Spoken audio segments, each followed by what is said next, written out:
ನಮಸ್ಕಾರ ಸ್ನೇಹಿತರೆ, ಪ್ರತಿಯೊಬ್ಬರಿಗೂ ಕೂಡ ನಮ್ಮ ಚಾನಲ್ಗೆ ಸ್ವಾಗತ. ಕರ್ನಾಟಕದ ಪ್ರತಿಯೊಬ್ಬ ರೈತರಿಗೂ ಕೂಡ ವಿಶೇಷವಾದ ಮಾಹಿತಿಯನ್ನು ಕೂಡ ನಾನು ಇವತ್ತು ನಿಮಗೆ ತಿಳಿಸ್ತಾ ಇದ್ದೇನೆ. ರಾಜ್ಯದಲ್ಲಿ ಮತ್ತೆ ರೈತರ ಸಾಲ ಮನ್ನಾ ಭಾರಿ ಚರ್ಚೆ ನಡೀತಾ ಇರುವ ಕಾರಣಗಳಿಂದ ಅನೇಕ ರೈತರು ಸರ್ಕಾರಕ್ಕೆ ಸಾಲ ಮನ್ನಾ ಮಾಡುವಂತೆ ಮನವಿ ಸಲ್ಲಿಸಿರುವ ಮಾಹಿತಿಯನ್ನು ಕೂಡ ನಾನು ಇವತ್ತು ನಿಮಗೆ ತಿಳಿಸ್ತಾ ಇದ್ದೇನೆ. ಈ ಕುರಿತು ಸಿಎಂ ಮುಖ್ಯಮಂತ್ರಿ ಡಿಕೆಶಿ ಅವರ ಮಹತ್ವದ ಪ್ರಕ್ರಿಯೆ ಯಾವ ರೀತಿ ಇದೆ, ಹೀಗಾಗಿ ಸರ್ಕಾರ ಯಾವ ರೀತಿ ಈ ಒಂದು ಕೆಲಸವನ್ನು ಕೈಗೊಳ್ಳುತ್ತದೆಯಾ ಇಲ್ವಾ ಎನ್ನುವ ಮಾಹಿತಿಯನ್ನು ಕೂಡ ನಾನು ಇವತ್ತು ನಿಮಗೆ ತಿಳಿಸ್ತಾ ಇದ್ದೇನೆ. ಈ ಒಂದು ಸಾಲ ಮನ್ನಾ ಆದರೆ ಎಷ್ಟೋ ರೈತರಿಗೆ ಒಂದು ಲಾಭದಾಯಕ ಆಗುವಂತದ್ದು ಸಾಲ ಮನ್ನಾ ಆಗುತ್ತಾ ಎನ್ನುವ ಮಾಹಿತಿಯನ್ನು ಕೂಡ ತಿಳಿಸ್ತೇನೆ ಮತ್ತು ಅದರ ಜೊತೆಗೆ ಹಲವಾರು ಬಿಗ್ ಅಪ್ಡೇಟ್ಸ್ ಗಳಿದಾವೆ, ಆ ಒಂದು ಮಾಹಿತಿಯನ್ನು ಕೂಡ ತಿಳಿಸ್ತಾ ಇದ್ದೇನೆ. ಸ್ನೇಹಿತರೆ, ಯಾರೆಲ್ಲ ಈ ಒಂದು ವಿಡಿಯೋನ ನೋಡ್ತಾ ಇದ್ದೀರೋ ಪ್ರತಿಯೊಬ್ರು ಕೂಡ ಕೊನೆವರೆಗೂ ನೋಡಿ, ಯಾವುದೇ ಕಾರಣಕ್ಕೂ ಸ್ಕಿಪ್ ಮಾಡಬೇಡಿ. ಸ್ನೇಹಿತರೆ, ಕರ್ನಾಟಕದಲ್ಲಿ ರೈತರ ಸಾಲ ಮನ್ನಾ ವಿಚಾರ ಹೊಸದಿನಲ್ಲ. ಕಳೆದ ಹಲವು ವರ್ಷಗಳಿಂದ ಕೂಡ ರೈತರ ಬೆಳೆ ನಷ್ಟ ಆಗ್ತಾ ಇದ್ದಾವೆ. ಮಳೆಯ ಕೊರತೆಯಿಂದ ಬೆಳೆಗಳು ಸರಿಯಾಗಿ ಬೆಲೆಯನ್ನು ಕೂಡ ಸಿಗ್ತಾ ಇಲ್ಲ. ಈ ಒಂದು ಕೃಷಿ ವೆಚ್ಚ ಹೆಚ್ಚಾಗ್ತಾ ಇರುವ ಸೇರಿದಂತೆ ಹಲವು ಸಮಸ್ಯೆಗಳು ಎದುರಿಸ್ತಾ ಇದ್ದಾರೆ ರೈತರು. ಇಂತಹ ಪರಿಸ್ಥಿತಿಯಲ್ಲಿ ಬ್ಯಾಂಕ್ಗಳಿಂದ ಹಾಗೂ ಸಹಕಾರಿ ಸಂಘಗಳಿಂದ ಪಡೆದಿರುವ ಸಾಲವನ್ನು ಮರುಪಾವತಿ ಮಾಡಲು ಅನೇಕ ರೈತರು ಕಷ್ಟಗಳನ್ನು ಅನುಭವಿಸ್ತಾ ಇದ್ದಾರೆ. ಈ ಕಾರಣಗಳಿಂದ ರಾಜ್ಯ ಸರ್ಕಾರ ಮತ್ತೊಮ್ಮೆ ಸಾಲ ಮನ್ನಾ ಮಾಡಬೇಕು ಎನ್ನುವ ಬೇಡಿಕೆ ಹಲವಾರದ್ದು ಆಗಿದೆ. ಸ್ನೇಹಿತರೆ, ಈ ಒಂದು ಸಾಲ ಮನ್ನಾ ಆದ್ರೆ ಎಷ್ಟೋ ಜನರಿಗೆ ಒಂದು ಆರ್ಥಿಕ ನೆರವು ಸಿಕ್ಕಂತಾಗುತ್ತದೆ, ರೈತರಿಗೆ ಮರುಜೀವ ಬಂದಂತಾಗುತ್ತದೆ. ಈ ಒಂದು ಸಾಲ ಮನ್ನಾ ಆದಷ್ಟು ಬೇಗ ಆಗಲಿ ಅಂತ ಕೂಡ ನಾವು ತಿಳಿಸ್ತೇವೆ. ಈ ಒಂದು ಸಾಲ ಮನ್ನಾದ ಬಗ್ಗೆ ಸಿಎಂ ಅವರು ಏನ್ ತಿಳಿಸಿದ್ದಾರೆ ಅಂತ ನೋಡೋಕ್ಕಿಂತ ಮೊದಲು ನೀವೇನಾದ್ರೂ ಮೊದಲನೇ ಬಾರಿಗೆ ನಮ್ಮ ಚಾನಲ್ಗೆ ಭೇಟಿ ನೀಡಿದ್ರೆ ಹಾಗೂ ಯಾರು ಕೂಡ ಇನ್ನೂ ಸಬ್ಸ್ಕ್ರೈಬ್ ಆಗದಿದ್ದರೆ ಈ ಕೆಳಗಡೆ ಕಾಣುವ ಸಬ್ಸ್ಕ್ರೈಬ್ ಬಟನ್ ಮೇಲೆ ಕ್ಲಿಕ್ ಮಾಡಿಬಿಟ್ಟು ಪ್ರತಿಯೊಬ್ರು ಕೂಡ ಸಬ್ಸ್ಕ್ರೈಬ್ ಆಗಿ. ಹಾಗೆ ಯಾರೆಲ್ಲ ಈ ಒಂದು ವಿಡಿಯೋನ ನೋಡ್ತಾ ಇದ್ದೀರೋ ಒಂದೇ ಒಂದು ತಪ್ಪದೆ ಲೈಕ್ ಅನ್ನು ಕೊಟ್ಟು ನಿಮ್ಮ ಸ್ನೇಹಿತರಿಗೂ ಕೂಡ ಈ ಒಂದು ವಿಡಿಯೋನ ಶೇರ್ ಮಾಡಿ. ಸ್ನೇಹಿತರೆ, ಇತ್ತೀಚೆಗೆ ಕಲಬುರಗಿಯಲ್ಲಿ ನಡೆದ ವಿಭಾಗ ಮಟ್ಟದ ಪ್ರಗತಿ ಪರಿಶೀಲನಾ ಸಭೆಯ ನಂತರ ಮಾಧ್ಯಮದವರು ಪ್ರಶ್ನೆ ಇಟ್ಟರು ಸಿಎಂ ಅವರ ಮುಂದೆ. ಹೌದು ಸ್ನೇಹಿತರೆ, ಈ ಒಂದು ಮುಖ್ಯಮಂತ್ರಿ ಅವರ ಮುಂದೆ ಮಾಧ್ಯಮದವರು ಒಂದು ಪ್ರಶ್ನೆ ಕೇಳಿದ್ರು, ರೈತರ ಸಾಲ ಮನ್ನಾ ಮಾಡ್ತೀರಾ ಎನ್ನುವ ಪ್ರಶ್ನೆಗೆ ಸಿಎಂ ಡಿಕೆಶಿ ಅವರು ಏನ್ ಮರು ಉತ್ತರ ನೀಡಿದ್ದಾರೆ ಅಂತ ನೋಡೋದಾದ್ರೆ, ಈಗ ಮುಖ್ಯಮಂತ್ರಿ ಅವರು ನೀಡಿರುವ ಉತ್ತರ ರಾಜ್ಯಾದ್ಯಂತ ಚರ್ಚೆ ನಡೀತಾ ಇದೆ. ಏನು ಅಂತ ನೋಡೋದಾದ್ರೆ, ಡಿಕೆಶಿ ಅವರು ಏನ್ ತಿಳಿಸಿದ್ದಾರೆ ಅಂದ್ರೆ, ಸಾಲ ಮನ್ನಾ ಅನ್ನೋದು ಅಷ್ಟು ಸುಲಭದ ಕೆಲಸವಲ್ಲ. ಈ ಒಂದು ಸಾಲ ಮನ್ನಾ ಮಾಡಬಹುದು, ಆದ್ರೆ ನಾವು ಪರಿಶೀಲನೆ ನಡೆಸ್ತೇವೆ. ಆ ಒಂದು ಪರಿಶೀಲನೆ ನಡೆಸಿದ ನಂತರ ರೈತರಿಗೆ ಯಾವ ರೀತಿ ಸಾಲ ಮನ್ನಾ ಮಾಡಬೇಕು ಎನ್ನುವ ನಿರ್ಧಾರವನ್ನು ಕೈಗೊಳ್ಳುತ್ತೇವೆ ಅಂತ ಕೂಡ ತಿಳಿಸಿದ್ದಾರೆ. ಮತ್ತು ಇಲ್ಲಿ ಇನ್ನೊಂದು ಮುಖ್ಯವಾದ ಮಾಹಿತಿಯನ್ನು ಕೂಡ ನೀಡಿದ್ದಾರೆ. ಏನು ಅಂದ್ರೆ, ಹಿಂದೆ ಅಂದ್ರೆ ಈ ಒಂದು ಸಾಲ ಮನ್ನಾವನ್ನು ನಮ್ಮ ಸರ್ಕಾರ ಹಿಂದೆ ಮಾಡಿದೆ. ಹಲವಾರು ರಾಜ್ಯಗಳಲ್ಲಿ ರೈತರ ಸಾಲ ಮನ್ನಾ ಆಗಿಲ್ಲ, ಆದ್ರೂ ಕೂಡ ಹಲವಾರು ಸರಿ ನಮ್ಮ ಸರ್ಕಾರ ರೈತರ ಸಾಲ ಮನ್ನಾ ಮಾಡಿದೆ. ಈ ಒಂದು ಪರಿಶೀಲನೆ ನಡೆಸಬೇಕು ಅಂತ ಕೂಡ ತಿಳಿಸಿದ್ದಾರೆ ಸಿಎಂ ಅವರು. ಈ ಒಂದು ಪರಿಶೀಲನೆ ಅಂತ ಅಂದ್ರೆ ಏನು ಅಂತ ನೋಡೋದಾದ್ರೆ ಸ್ನೇಹಿತರೆ, ಈ ಒಂದು ಪರಿಶೀಲನೆ ಅಂದ್ರೆ ಯಾವ ರೀತಿ ಇರುತ್ತದೆ ಅಂದ್ರೆ, ರೈತರಿಂದ ಬರುವ ಬೇಡಿಕೆಯನ್ನು ಸರ್ಕಾರ ಅಧ್ಯಯನ ಮಾಡುತ್ತದೆ, ರಾಜ್ಯದ ಆರ್ಥಿಕ ಪರಿಸ್ಥಿತಿ ಹೇಗಿದೆ ಅಂತ ಕೂಡ ತಿಳಿಸಿಕೊಳ್ಳುತ್ತದೆ ಮತ್ತು ಸರ್ಕಾರದ ಆದಾಯ ಎಷ್ಟಿದೆ, ಸಾಲ ಮನ್ನಾ ಮಾಡಿದರೆ ಎಷ್ಟು ಸಾವಿರ ಕೋಟಿ ರೂಪಾಯಿ ಬೇಕಾಗುತ್ತದೆ, ಯಾವ ವರ್ಗದ ರೈತರಿಗೆ ಈ ಒಂದು ಸಾಲ ಮನ್ನಾ ಮಾಡಬೇಕು ಮತ್ತು ಯಾವ ಬ್ಯಾಂಕ್ಗಳಲ್ಲಿ ಸಾಲ ತೆಗೆದುಕೊಂಡಿರ್ತಾರಲ್ಲ ಆ ಒಂದು ಪರಿಶೀಲನೆ ನಡೆಸಬೇಕು. ಈ ಒಂದು ಎಲ್ಲ ವಿಷಯಗಳ ಬಗ್ಗೆ ಪರಿಶೀಲನೆ ನಡೆಸಿದ ನಂತರ ಅಂತಿಮ ನಿರ್ಧಾರವನ್ನು ಕೈಗೊಳ್ಳಲಾಗುತ್ತದೆ ಅಂತ ಕೂಡ ಇಲ್ಲಿ ಸಿಎಂ ಅವರು ಸ್ಪಷ್ಟವಾಗಿ ತಿಳಿಸಿದ್ದಾರೆ. ಈ ಒಂದು ಎಲ್ಲಾ ನಿರ್ಧಾರದ ಮೇಲೆ ಸಾಲ ಮನ್ನಾ ಮಾಡ್ಬೇಕಾ ಮಾಡಲ್ವಾ ಅಂತ ಕೂಡ ಸ್ಪಷ್ಟವಾಗಿ ತಿಳಿಸಲಾಗಿದೆ ಅಂತ ಕೂಡ ತಿಳಿಸಲಾಗಿದೆ. ಸ್ನೇಹಿತರೆ, ಹಲವಾರು ರೈತರು ಈಗಾಗಲೇ ಸರ್ಕಾರಿ ಬ್ಯಾಂಕು, ಗ್ರಾಮೀಣ ಬ್ಯಾಂಕು, ರಾಷ್ಟ್ರೀಯ ಬ್ಯಾಂಕುಗಳಲ್ಲಿ ಈ ಒಂದು ಕೃಷಿ ಸಾಲ ಪಡೆದಿದ್ದಾರೆ. ಕೆಲವು ರೈತರು ಬೆಳೆ ಹಾನಿಯಿಂದ ಸಂಕಷ್ಟಕ್ಕೆ ಸಿಲುಕಿದ್ದಾರೆ. ಇನ್ನು ಕೆಲವರು ಮಾರುಕಟ್ಟೆಯಲ್ಲಿ ಬೆಳೆಗಳಿಗೆ ಸರಿಯಾದ ಬೆಲೆ ಸಿಗದ ಕಾರಣಗಳಿಂದ ಆರ್ಥಿಕ ಸಂಕಷ್ಟವನ್ನು ಅನುಭವಿಸ್ತಾ ಇದ್ದಾರೆ. ಇಂತಹ ಎಲ್ಲ ಅಂಶದ ಸರ್ಕಾರ ಗಮನ ಇಟ್ಟುಕೊಂಡು ಮುಂದಿನ ತೀರ್ಮಾನವನ್ನು ಕೈಗೊಳ್ಳುವ ಸಾಧ್ಯತೆ ಇದೆ ಅಂತ ಕೂಡ ನಾವು ತಿಳಿಸ್ತಾ ಇದ್ದೇವೆ. ಸ್ನೇಹಿತರೆ, ಮುಖ್ಯಮಂತ್ರಿಯವರು ಈ ಹೇಳಿಕೆಯಲ್ಲಿ ಮತ್ತೊಂದು ಮಹತ್ವದ ವಿಷಯವನ್ನು ನೆನಪಿಸಿದ್ರು. ಏನಂದ್ರೆ, ಹಿಂದೆ ಸರ್ಕಾರ ರೈತರ ಸಾಲ ಮನ್ನಾ ಮಾಡಿತ್ತು, ಆದ್ರೆ ಅವರು ಉಲ್ಲಂಘಿಸಿರುವ ಅಂದರೆ ಸರ್ಕಾರಕ್ಕೆ ರೈತರ ಸಮಸ್ಯೆಗಳ ಬಗ್ಗೆ ಅರಿವು ಇದೆ.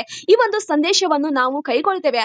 ಆದರೆ ಈ ಬಾರಿ ಸಾಲ ಮನ್ನಾ ಆಗಬೇಕಾದರೆ ಸರ್ಕಾರ ಆರ್ಥಿಕ ಸಾಮರ್ಥ್ಯ ಮತ್ತು ಹಣಕಾಸಿನ ಲಭ್ಯತೆ, ಆಡಳಿತಾತ್ಮಕ ನಿರ್ಧಾರಗಳ ಬಹಳ ಮುಖ್ಯವಾಗಿವೆ ಅಂತ ಕೂಡ ಇಲ್ಲಿ ಸಿಎಂ ಅವರು ಸ್ಪಷ್ಟವಾಗಿ ತಿಳಿಸಿದ್ದಾರೆ. ಇದರ ಜೊತೆಗೆ ಸಭೆಯಲ್ಲಿ ರೈತರು ಹಾಗೂ ಗ್ರಾಮೀಣ ಜನರಿಗೆ ಸಂಬಂಧಿಸಿದ ಹಲವಾರು ಮಹತ್ವದ ಯೋಜನೆಯನ್ನು ಘೋಷಿಸಿದ್ದಾರೆ. ಅವೇನು ಅಂತ ನೋಡೋದಾದ್ರೆ ಅವುಗಳು ಯಾವುವು ಅಂದ್ರೆ ಗ್ರಾಮೀಣ ಭಾಗದ ಜನರ ಉದ್ಯೋಗಕ್ಕಾಗಿ ದೊಡ್ಡ ನಗರದಲ್ಲಿ ವಲಸೆ ಹೋಗದಂತೆ ಕ್ರಮವನ್ನು ಕೈಗೊಳ್ಳುವುದು.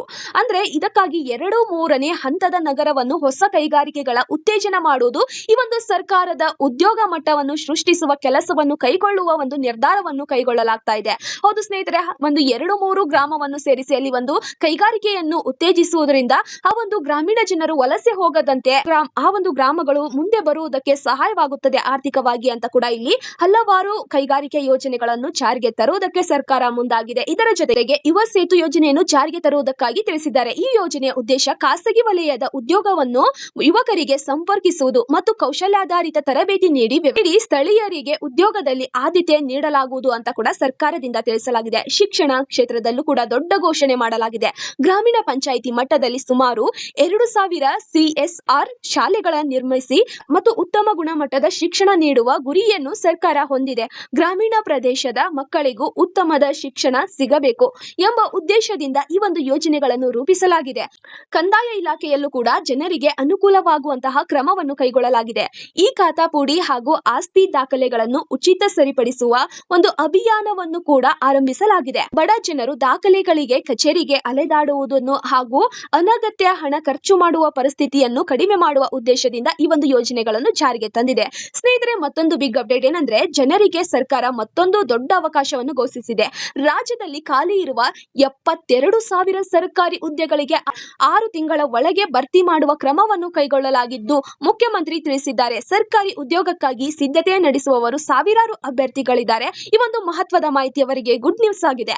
ಸ್ನೇಹಿತರೆ, ರೈತರಿಗೆ ಸಂಬಂಧಿಸಿದ ಮತ್ತೊಂದು ಪ್ರಮುಖ ಘೋಷಣೆ ಏನಂದ್ರೆ, ಬೆಳೆ ವಿಮೆ ಪರಿಹಾರಕ್ಕೆ 225 ಕೋಟಿ ಬಿಡುಗಡೆ ಮಾಡಲಾಗಿದೆ ಎಂಬ ಮುಖ್ಯಮಂತ್ರಿ ತಿಳಿಸಿದ್ದಾರೆ. ಬೆಳೆ ಹಾನಿಯಾದಾಗ ಅರ್ಹ ರೈತರಿಗೆ ಈ ಒಂದು ಹಣವನ್ನು ನಿಯಮಾನುಸಾರವಾಗಿ ವಿತರಿಸುವ ಪ್ರಕ್ರಿಯೆ ಮುಂದುವರಿಯಲಾಗಿದೆ ಅಂತ ಕೂಡ ತಿಳಿಸಲಾಗಿದೆ. ಹೌದು ಸ್ನೇಹಿತರೆ, ಈ ಒಂದು ವಿಷಯ ಭರ್ಜರಿ ಗುಡ್ ನ್ಯೂಸ್ ಅಂತಲೇ ಹೇಳ್ಬೋದು. ಯಾಕಂದ್ರೆ ಬಹಳಷ್ಟು ರೈತರು ಈ ಒಂದು ಬೆಳೆಗಳನ್ನು ಬೆಳೆದಿರ್ತಾರೆ. ಅಂತ ರೈತರ ಒಂದು ಬೆಳೆಗಳು ಮಳೆಯಿಂದ ಆಗಿರ್ಬೋದು ಅಥವಾ ಇತರೆ ಕಾರಣಗಳಿಂದ ಅವರ ಬೆಳೆಗಳು ನಾಶವಾದಾಗ ಅವರಿಗೆ ಸರ್ಕಾರ ಕೈ ಹಿಡಿಯಲಾಗಿದೆ.